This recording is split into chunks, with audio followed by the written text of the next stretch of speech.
Anyari bro, pamilya ni Janine, isinugod sa ospital si Jericho Rosales.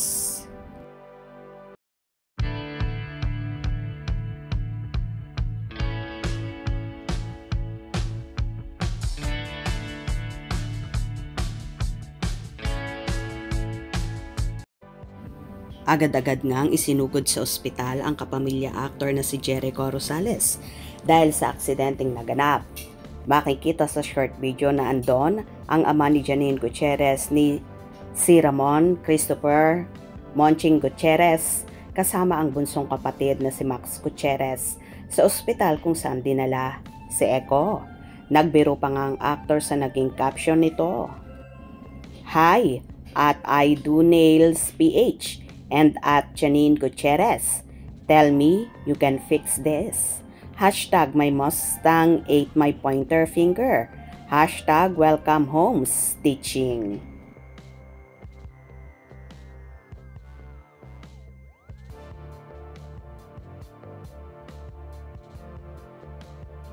Marami naman ang nag-alala at nabahala sa aktor.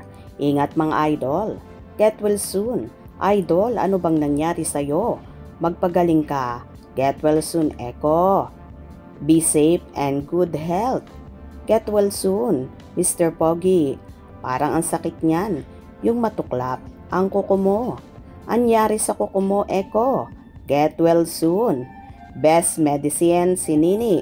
Janine Gutierrez. Ingat kayo palagi, Echo Nin. Ingat palagi, Pogi. Anyari, Echo. Get well soon, Echo. Get well soon, Mr. President. Mr. Pogi. Ay, pagaling ka, Echo. God bless. Kitang-kita naman sa video at larawan kung gaano ka-supportive ng pamilya ni Janine at kasama nga sila sa nagdala sa ospital kay Echo. Talagang family member na ang turing nila sa aktor. Sa bagay, buong pamilya ng dalaga ay talaga namang boto sa aktor. Bukod kasi sa ipinapakitang pagmamahal at pag-aalaga kay Janine, ay mahal na mahal din ni Echo ang mga kapatid, magulang at relatives ni Janine kaya approve na approve sa kanila ang aktor.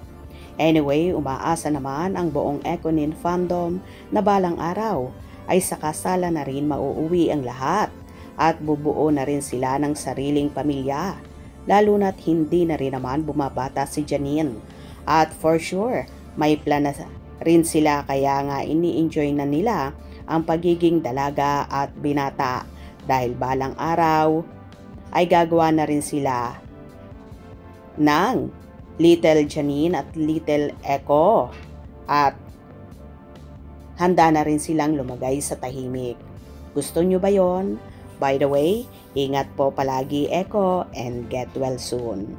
Kung nagustuhan nyo ang video na ito, comment down below.